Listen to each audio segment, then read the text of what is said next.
정치, 사회, 경제 모든 분야에 대해 제대로 털어봅시다. 김용태, 용, 민병두, 병. 정치, 용, 병. 김용태, 용, 정치, 민병태, 병, 용병, 정치, 용병. 이야, 진짜 도대체 이 코너명을 누가 짓는 건지 대단합니다. 답답하게 지켜봤던 정치 이슈 시원하고 명쾌하게 풀어주실 정치 용병 두 분 저희가 모셨습니다. 민병두 전 의원 나오셨고요. 안녕하세요. 예, 안녕하세요. 네, 그리고 김용태 미래통합당 전 의원 나오셨습니다. 안녕하세요. 안녕하세요. 김용태입니다. 네. 이제 갈 길이 바쁘니까 빨리빨리 가겠습니다. 근데 사실 이제 첫 번째 여쭤볼 거는 좀 마음이 아픈 내용인데요. 쉼터, 그러니까 위안부 할머니들의 쉼터, 마포에 있는 건데요. 이게 평화의 집이라고 한 이름으로 불리웁니다. 이 쉼터에서 관리소장으로 근무하셨던 A씨, 손씨라고 우리가 알고 있습니다. 이분이 7일이면은 이제 어제였단 말이죠. 어제 오전이었나요? 갑자기 이제 유서도 없이 숨진 채 발견이 됐습니다. 이것을 두고 윤미향 의원은 너무 괴로워했다. 특히 기자들과 검찰로부터 많이 괴롭힘을 당했다. 이제 이런 얘기를 하면서 압수수색에 들어가고 본인에게 뭔가 압력이 행사되는 것에 대해서 힘들어했다. 이런 취지를 말을 했고요. 이용수 할머니 같은 경우는 마음이 많이 안타깝긴 하지만 윤미향 의원이 잘못한 게 있으면 벌 받아야 되는 것이다. 이거는 별개로 좀 봐야 된다. 이런 취지로 얘기를 했고 또 곽상도 의원도 마찬가지로 얘기를 하고 있습니다. 자, 이 상황에 대해서 두 분 어떻게 보시는지 우선 제가 김용태 의원님께 먼저 좀 여쭤보겠습니다. 돌아가신 분의 명복을 빕니다. 많이 괴로우셨겠죠. 돌아가신 분에 대해서 제가 이런저런 얘기를 하는 거는 사실 예의가 아닙니다만 워낙 국민적 관심사가 있는 사안이기 때문에 한 말씀 안 드릴 수가 없을 것 같습니다.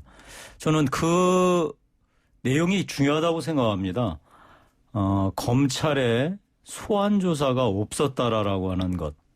따라서 이 돌아가신 분이 심리적 고통을 당했던 거하고 검찰로부터 괴롭힘을 당했다는 것. 분명하게 구분을 해야 할 것 같습니다. 아시다시피 이 사건은 회계부정 의혹부터 이제 출발을 해서 윤미향 의원이 혹시라도 사적 용도로 기부금이랄지 아니면은 이 국가에서 주는 보조금이랄지 이런 걸 사적 용도로 사용했다는 의혹이 지금 제기된 거니까요. 이거에 대한 가장 핵심적인 건 일단 물적 증거겠죠. 물적 증거는 이제 검찰이 압수수색을 통해서 이제 확보를 했다고 하고, 네. 물론 이번에 돌아가신 분의 소위 이제 진술이 이 물적 증거를 보강해서 윤미향 의원을 둘러싼 의혹을 이제 밝히는데 매번 이제 도움이 됐을 텐데 안타깝죠. 저는 이용수 할머니 말씀이 가장 중요한 기준이 될 거라고 봅니다. 이번에 정의기억연대를 둘러싸고 제기된 모든 의혹들 검찰이 명명백백하게 밝혀줘야지만 위안부 피해 할머니들의 이 참혹했던 희생 그리고 그간 정말 용기를 내서 전 세계에 일본의 만행을 알렸던 이런 헌신들이 빛을 발하지 않겠습니까? 또한 이번에 숨진 이 사무국장님을 포함해서 많은 운동가들의 한 30여 년에 걸친 이 헌신도 저는 제대로 평가받을 수 있을 거라 생각합니다. 진실을 드러내야지만 그간의 희생, 헌신에 대해서 제대로 평가받을 수 있다라고 하는 점은 분명하게 말씀드리는 바입니다. 진실이라는 게 회계부정과 관련된 의혹이 있는 그 진실 말하는 겁니까? 예, 그러니까 아니면 아닌 대로, 그다음에 기면 긴 대로 밝혀내야지만 네. 서로 간에 떳떳해서 이 정의기대가 추구해왔던 위안부 피해 할머니들의 제대로 된 이 배상이나 보상 나아가서 이런 운동을 제대로 개선할 수 있지 않겠습니까? 어떻게 보세요, 민 의원님은? 병두 생각은 좀 달라요. 병두 생각, 예. 예, 그분의 어떤 유명을 달리한 사건의 성격에 대해서는 제가 이 자리에서 구체적으로 짚어보기는 어렵습니다. 네. 다만 이런 거예요. 언어폭력, 사회폭력, 언론폭력이라고 하는 것. 그런 것에 대해서 우리가 좀 더 깊이 있게 들여다봐야 할 것 같아요. 어떤 사건이 생기면 거의 뭐 쓰나미가 일어나죠. 광풍이 네. 일어나죠. 그래서 그 사이에 뭐 집도 건물도 사람도 형체도 없이 다 사라져요. 끝나고 나서 보면 과연 이게 맞는가, 이런 광풍이 맞는가 하는 것을 갖다 늘 돌아봐야 한다고 생각해요. 저도 언론인 출신이지만 기자 때 반드시 2번, 3번 상대방의 입장에서 생각해봐라. 이것이 뜻밖의 피해자가 생기지 않는지 갖다 늘 보면서 기사를 쓰라 이런 얘기를 하거든요. 그래서 어떤 실제로는 이 과정에서 어떻게 보면 수없이 많은 10년, 20년을 갖다 헌신해 왔던 분들까지도 마침 그 광풍이 쓸어간 것이 아닌가에 대한 우리 사회적 고찰이 좀 필요하다고 생각합니다. 그러니까 지금 이번에 그 안타까운 죽음, 뭐 물론 원인은 정확히 모르겠습니다만은 일단은 사회 그리고 그 언론 이런 분들에 의한 정신적 압력이 많이 가해진 것이다 이렇게 보시는군요. 예. 뭐 그 과정에서 윤미향 의원도 내 피가 말라가는 것만 봤지 그분이 얼마나 어려운지 돌아보지 못한 것, 반성 회한의 눈물 갖다 흘렸는데 맞아요. 그것도 그런 것 같아요. 저는 그렇게 같은 동지끼리도 앞서가는 동지도 있고 뒤에 있는 동지도 있는데 네. 주연도 있고 또 그렇지 않은 사람도 있지 않겠습니까? 그 사람들의 마음을 섬세하게 돌아보는 거는 운동하는 사람들의 당연한 자세이고요. 네. 또 반면에 그쪽을 갖다 공격할 수밖에 없었던 어떤 또 공격을 하려고 했던 언론이나 어떤 일정한 집단도 그런 일을 할 때 굉장히 정확하게 사람을 놓고 정확하게 대상을 놓고 정확하게 공격을 하고 정확하게 반응을 해야 되는 것이지 지금 이처럼 어떤 쓰나미적 어떤 사회 현상에 의존해서 힘의 우위를 가지려고 하다 보면 예측할 수 없는 희생자들이 있다는 얘기죠. 뭐 얘기하실 거 있어요? 뭐 존경하는 민병두 의원님 말씀 충분히 일리 있는 말씀이신데 그 표현 하나는 제가 조금 약간 동의하기 어려워서 말씀을 드려놔야 될 것 같습니다. 언론이 취재하는 거지 공격하려고 하겠습니까? 저는 이 문제가 최초에 제기된 게 어떤 특정 언론이나 특정 세력에 의해서 정의기억연대를 무언가 공격하려고 했던 의도에서 출발했던 게 아니잖아요. 네. 이용수 할머니, 다른 분도 아니고 이용수 할머니에 의해서 제기된 문제. 그리고 그 문제에 대해서 우리 처음에 잘 생각해 보면 그 윤미향 의원이나 정의기억연대가 제대로 된 해명을 좀 했었으면 일이 이렇게 커지지 않았을 텐데 뭔가 우리한테 왜 그런 해명을 요구하느냐, 가혹하다라고 하는 이런 반응부터 시작해서 무언가 해명들이 석연치 않으니까 당연히 언론으로서는 의혹을 제기된 의혹에 대해서는 취재를 해서 보도를 해야 되지 않겠습니까? 네. 이런 일들이 이제 계속 반복되다 보니까 일이 이제 일파만파 커졌고 아마 당사자로서는 정말 괴롭고 힘든 일이었겠죠.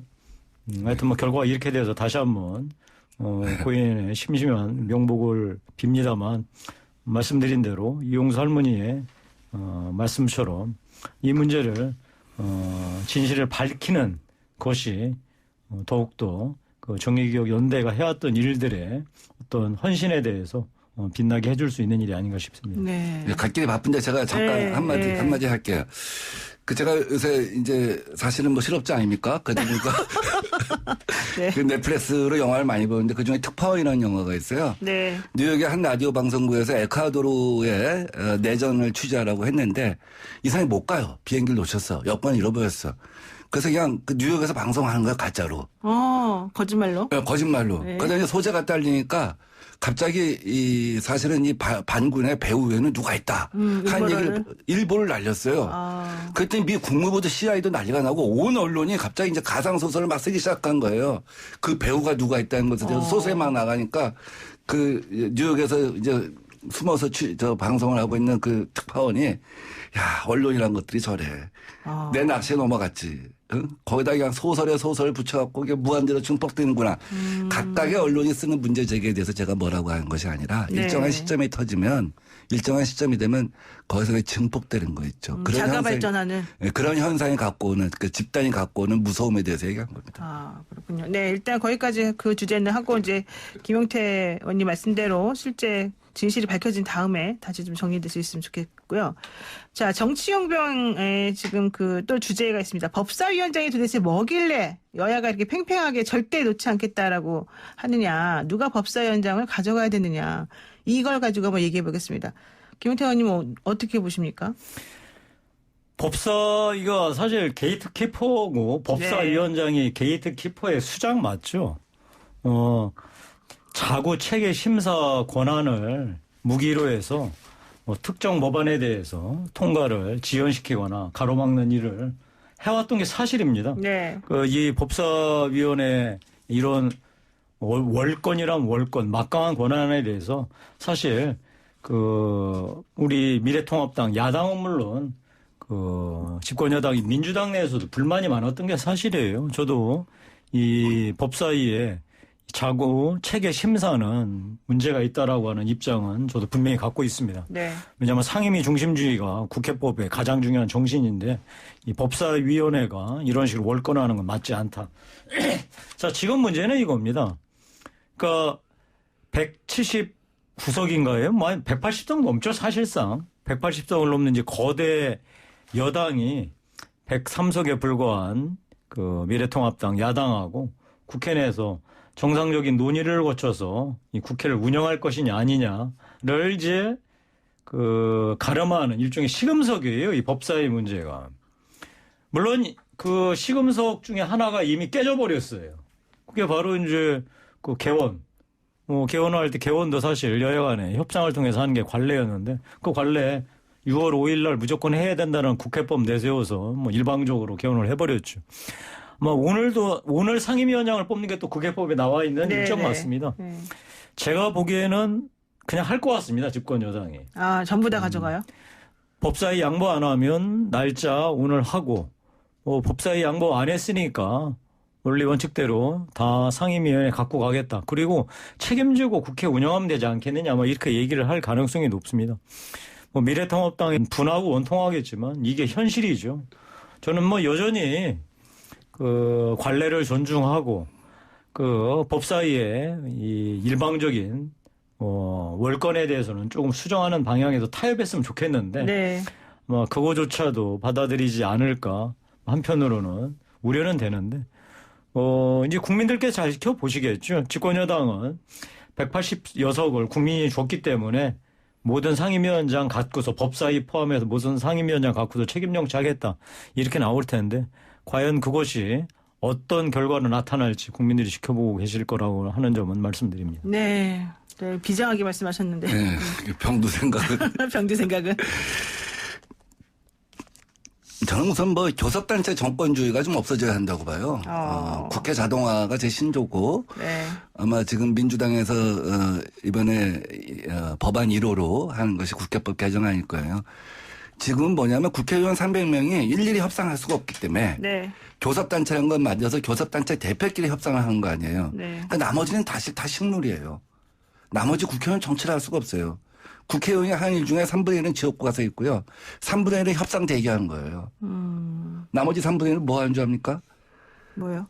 그 나중에 한번 국회의원의 하루라고 하는 것, 국회의원 365에 4년이 어떤가 한번 제가 찬찬히 설명할 기회가 있을 텐데 사실 굉장히 소모적인 시간인 거죠. 그렇잖아요? 농성하고 대기하고 샤우팅하고 협상 끝날 때까지 밤 12시까지 기다렸다가 짝수 변경하면 있고 그게 국회의원 생활의 3분의 1입니다. 국회의원 생활의 3분의 1은 지역구고요. 펴모으는 거고 그렇군요. 나머지 3분의 1이 그나마 그래도 후원금을 모은다든지 법안을 만든다든지 이런 건데 진짜 국회의원이 정치하게 하자고요. 필요하면 왜 교섭단체 대표가 협상하면 그 결과 기다려야 돼요? 왜 모두가 식물이 돼야 돼요? 네. 교섭단체 정권주의가 없어져야 되는 거예요. 그리고 실제는 모든 국회의원들이 법안 하나하나를 갖고 동료 의원들을 설득할 수 있게끔 일정을 자동화하는 것이 굉장히 중요하다고 생각합니다. 이 법사위를 갖고 사실 이거죠. 자유한국당은 당내 어떤 체면 미래통합당입니다. 미래통합당. 바뀐 지가 언제인지 아직도 그러십니까? 야, 미안합니다. 이거 뭐 의도적인 건 아니고. 네, 미래통합당. 네, 통합당 입장에서는 그런 거죠. 뭐 그래도 우리가 이게 약하지 않다. 이거 갖췄다 하는 그 일종의 상징이에요. 법사위가 지금 뭐 실제로 법사위를 갔나 안 갔나 의석수가 절대적으로 차이 났기 때문에 별 의미는 없지만 이걸 통해서 뭐냐면 말이 좋아서 게이트키핑이지 사실은 병목 현상을 만드는 거예요. 병목 현상을 만들어 놓으면 네. 이쪽에서는 자꾸 이렇게 좀 180석까지 됐으니까 그 기대를 모아서 법안을 갖다 많이 통과시키고 싶은데 계속해서 병목 현상을 만들어 놓으면 어떻게 되겠습니까? 법사위가? 프레임이 여당이 180석 거대 여당이 일방 독주한다. 일방 독주한다. 이 프레임을 갖다 만들어 가려고 한 거고 이 프레임에 자꾸 이제 걸리다 보면 더 일을 하기가 힘들어지는 거죠. 그래서 아예 이 프레임에 빠지지 말자 하는 생각을 갖고 아마 지금 더불어민주당은 갖고 있는 것 같고 미래통합당은 사실은 그 프레임 전쟁을 이기기 위해서 이 병목, 병목은 반드시 갖겠다 하는 뭐 그런 거 아닌가 싶어요. 근데 누가 이겨야 됩니까? 그러니까 제가 이제 말씀드리는데 나중에 보면요. 싸우나 안 싸우나 6개월 싸우나 안 싸우나 결과는 똑같아요. 네. 이거 가지나 안 가지나 결과에 지금 구조가 지금 민주당이 그냥 일방 통행을 해도 되고 조금은 그러니까 시속 30km 스쿨존으로 가도 되고 아무 관계 없어요. 스쿨존으로 가나 조금만 시속을 최대 속도를 높이나 뭐 별 관계 없어요. 어차피 구조가 그렇게 돼 있기 때문에 사실은 그냥 뭐 제가 볼 때는 결과적으로 나중에 보면 국민만 불쌍해요. 그래서 그러면은 뭐 제가 이렇게 제안을 하면 어떻습니까? 우리 민병두 의원님. 법사위 주고 법사위 줘도 아까 의석이 절대 다수니까 결국은 통과시키지 않겠어요? 그러면은 야당 체면도 좀 세워주고 주호영 원내대표 체면 세워주려면 오늘 법사위 주고서 정상적으로 상임위 배분한 다음에 열면 좋지 않겠어요? 저도 그렇게 좀 김태년 원내대표한테 말씀을 하시죠. 이렇게 일어나 저나 똑같은데, 그러니까 자꾸 체계 심사권 그것만 삭제하면 서로 협상의 여지가 있다고 그렇죠. 봐요. 네. 자, 법사위는 그래. 국회의장이 의장을 여당이 갖고 있으니까 법사위는 그래. 그러면 일종의 그 게이트키핑 기념으로서 야당이 가져라. 그러나 자꾸 체계 심사는 사실 올 건 아니냐. 그건 국회의원 사실 모두가 공감했던 거 아니냐. 그 기능은 떼어내자. 그럼 사실 합의가 되는 거죠. 뭐 이틀 싸우나 5일 싸우나 결론은 제가 볼 때 글로 갈 것 같아요. 그 자구체계 심사권만 어떻게 좀 하면 줄 수도 있다. 이게 사실은 많은 분들이 그렇게 생각하시긴 하는데 또 미래통합당 입장에서는 자구체계 심사권을 또 그렇게 축소시키면 그게 본질적으로 힘을 빼는 건데 의미가 있느냐. 이것 때문에 계속 문제가 되는 거 아니겠습니까? 자, 이제 솔로몬의 지혜를 발휘해야죠. 아까 말씀드린 어떻게 해야 대로. 될까요? 네. 그 미래통합당 입장에서는 이제 마지막 남은 자존심과 일종의 그 체면 때문에 어쩔 수 없이 지금 이렇게 벼랑 끝 전술을 지금 펼 수밖에 없는 상황인데. 네. 뭐 제가 집권 여당한테 뭐 대인배의 모습을 보여달라 말씀드리지 않겠습니다. 이참 국회가 21대 국회가 이렇게 출범하는 데 있어서 반쪽짜리 이 개원 국회가 됐고 개원이 됐고 이 상임위원장마저 반쪽이 아니라 완전 일방적으로 한쪽에서 전부 다 차지한다면 국민들이 어떻게 생각하실까 그게 걱정입니다. 아까 말씀드린 대로 우리 진행자가 이 법사위 과도한 권한을 일부 조정하면서 무언가 합리적인 타협책을 찾아내는 게 그래도 국민에 대한 최소한의 도리가 아닐까 싶습니다. 네. 자, 그리고 두 번째 주제 들어가겠습니다. 이탄희 의원의 공황장애 고백에 대해서 좀 병두 생각과 용태 생각을 들어볼 건데요.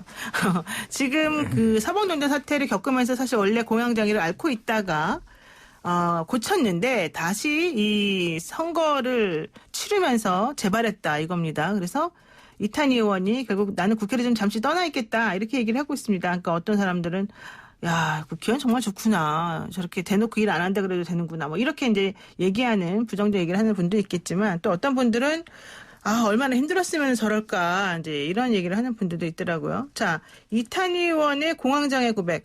정말로 그게 힘들었다면 국회의원을 못할 정도 아니냐. 아예 나오지도 말았어야 되는 거 아니냐. 뭐 이런 얘기도 있고요. 좀 전체적으로 얘기를 한번 해주시죠. 근데 이 공황장애라는 게 겪어보셨어요? 혹시라도?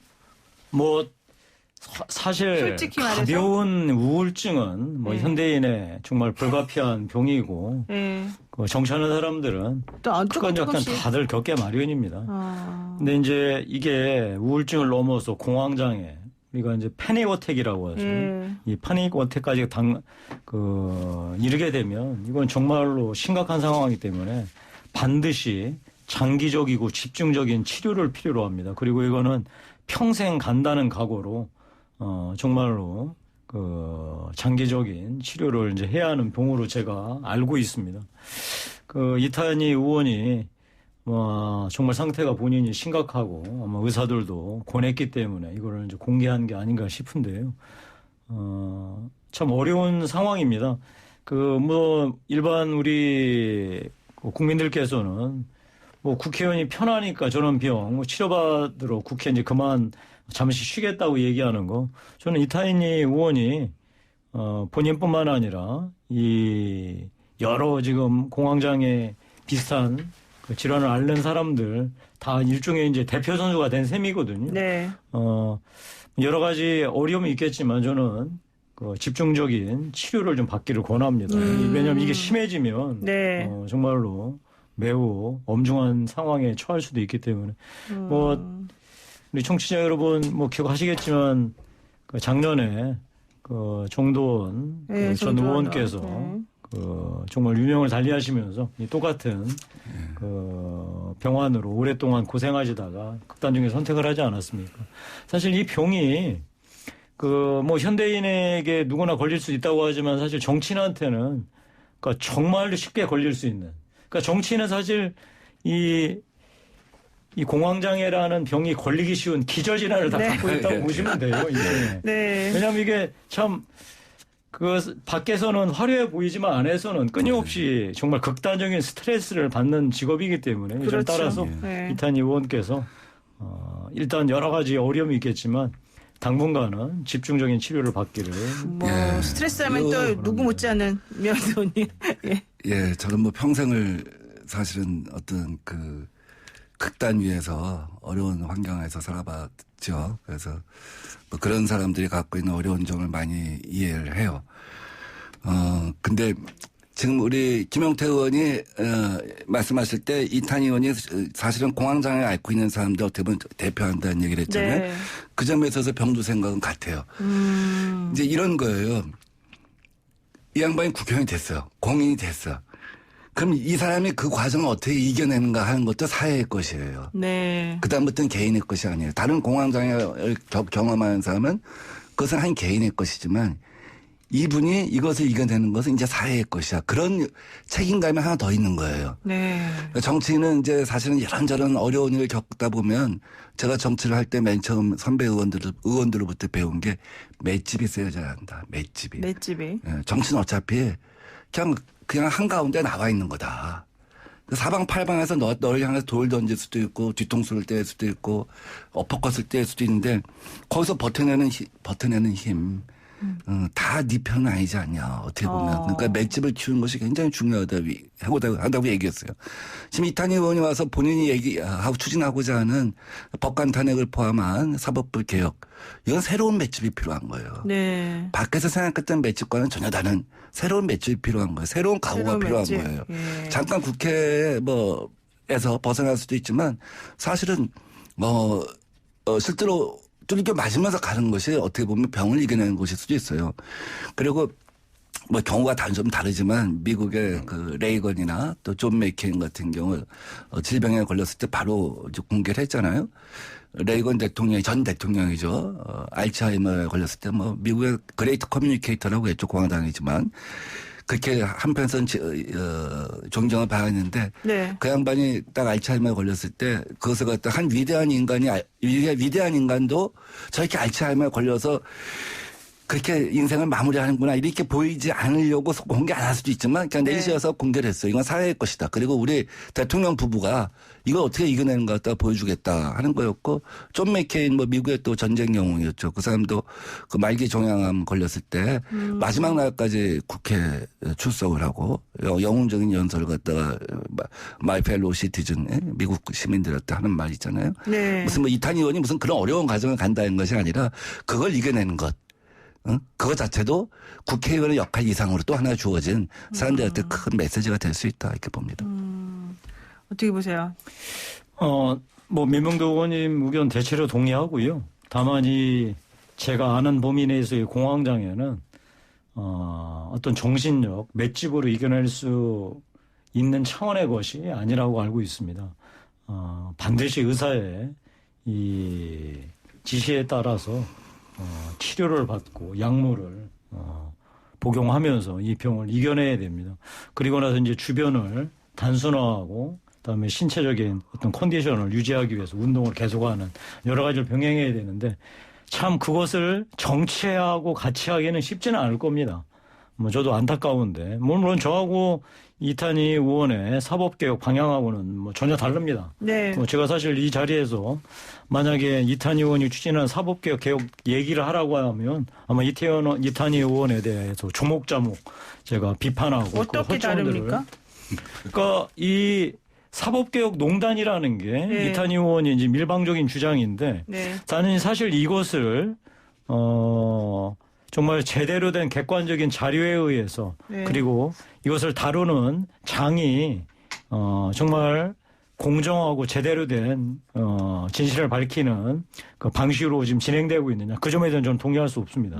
그리고 특히 뭐 이탄희 의원뿐만 아니라 지금 이수진 의원께서 네, 뭐 무슨 뭐 탄핵 얘기를 네. 하시고 있는데 네. 참 그 얘기도 제가 하려는 말이 많습니다만 뭐 주제하고는 다르니까요. 저는 하여튼 뭐 이탄희 의원이 자신의 공황장애를 밝히고 치료를 하겠다라고 얘기한 건 뭐 굉장히 대단한 용기라고 생각하고 그런 면에서 아까 말씀드린 대로 공황장애라는 병 자체가 워낙 무섭기 때문에 네. 제대로 된 치료를 집중적으로 받기를 바랍니다. 뭐 사실 치료 아프다 그러는데 치료 받지 말아라 이렇게 말씀하실 의원들은 안 계시겠죠. 그러니까 그건 너무 당연한 건데 요점은 그런 식으로 공황장애를 일으킬 만큼 그분이 그렇게 힘들었을까 첫 번째 그렇게 힘들다라고 한다면은 그 원인은 정확히 무엇이었을까? 해결하는 방법 무엇이었을까? 앞으로 나아갈 방향은 뭘까? 이런 것들을 생각해 봐야 되는 거잖아요. 근데 이제 두 분 의원님 말씀드린 힘들다 정치인들은. 두 번째로는 그렇게 힘든 거는 그 기존의 그런 것들 때문이었을 것이다. 그럼 세 번째 이걸 해결하는 방법은 뭐냐? 여기서 의견이 다른 거잖아요. 앞에 건 다 똑같다 하더라도. 예. 그러면 그게 뭘까요? 예, 뭐 하여간 잠깐만 그 얘기를 하면 법관 탄핵 문제는 그 전국 법관 회의의 어떤 결의 사항이었죠. 헌법에 정한 그 상권 분립의 원칙을 어긴 것 이것에 대해서는 최종적으로 헌법재판소까지 가서 우리가 새로운 어떤 규범을 만들어야 한다 네. 하는 것이고 그런 그 법관 회의의 입장을 반영한 것이라고 저는 봐요. 세상에 그 한 집단에서 어떤 내부 고발을 하고 그 내부 고발의 결과로 인해서 한 집단에서 어떤 집단적인 이지매나 돌팔매질을 당하고 이런 것이 이렇게 지나고 나서 보면 간단한 것 같지만 그 구조화에 들어가서 보면 거의 사람이 정신적인 공황에 빠질 수밖에 없어요. 옛날에 민주화 운동하던 사람들이 단순 시위한 사람들과 조직사건이 다른 게 뭐냐면 조직사건 들어가면 반드시 고문을 통해서 다른 친구들을 갖다가 있는 곳을 갖다가 얘기를 해야 돼요. 그 친구들의 정신적 심리적 공황 상태라고 하는 건 굉장히 오래 가거든요. 그 상태는. 죄책감이 많이 들어겠죠. 그렇죠. 이거는 정의로운 일을 자기는 했다고 생각하는데 그 정의로운 일이 어떻게 보면 집단으로부터 고립이 된 거죠. 네. 거기서 생기는 어떤 사회로부터의 단절, 내가 이 과정을 갖다 끝까지 이겨낼 수 있을까 하는 어떤 외로움, 뭐 이런 거 하나하나 뭐 들여다보면 간단한 일이 아니었겠죠. 그래서 이제 어쨌든 이 과정을 갖다가 자기가 해결하고 하는 것은 법관은 더 이상 아니니까. 그러면 어떤 정치라고 하는 목소리를 통해서 해결해야겠다는 생각이 있었을 것이고 그런 권유를 받았겠죠. 네. 그러나 막상 이제 들어오면서 보니까 다시 그게 이슈가 되니까 그때 그 장면, 그 친구의 얼굴, 그 선배의 그 트라우마가 또 떠오른다. 그 선배의 네. 변모한 어떤 그 눈빛 뭐 이런 거 또 내가 이것을 추진해 나갔을 때 얼마나 많은 사람들이 나와 함께 할 것인가 어깨동무를 같이 해줄 것인가에 대한 고민 뭐 이런 것들이 한두 가지였겠습니까? 근데 이제 그런 거는 물론 저는 그것이 이제 김영태 의원님 말씀한 대로 단순히 맷집으로 갈 문제는 아니다. 맞습니다. 뭐 약물 치료도 받고 그래야 되지만 저는 뭐 약물 치료 이전에 저는 사실은 많이 걷고 많이 운동하고 많이 더 정신적으로 튼튼해지고 자기가 싸울 수 있는 정도까지 어떤 목소리를 내고 이런 것들이 진정한 승리의 과정이라고 봐요. 네, 그렇습니다. 오늘 지금 준비한 주제가 되게 많았는데요. 일단 오늘 여기까지 하고요. 다음에 좀 더 시간을 만들어가지고 얘기를 해야 될 것 같습니다. 오늘 말씀 여기까지 듣겠습니다. 고맙습니다. 네, 감사합니다. 네, 지금까지 민병대 전 의원 그리고 김용태 전 의원이었습니다.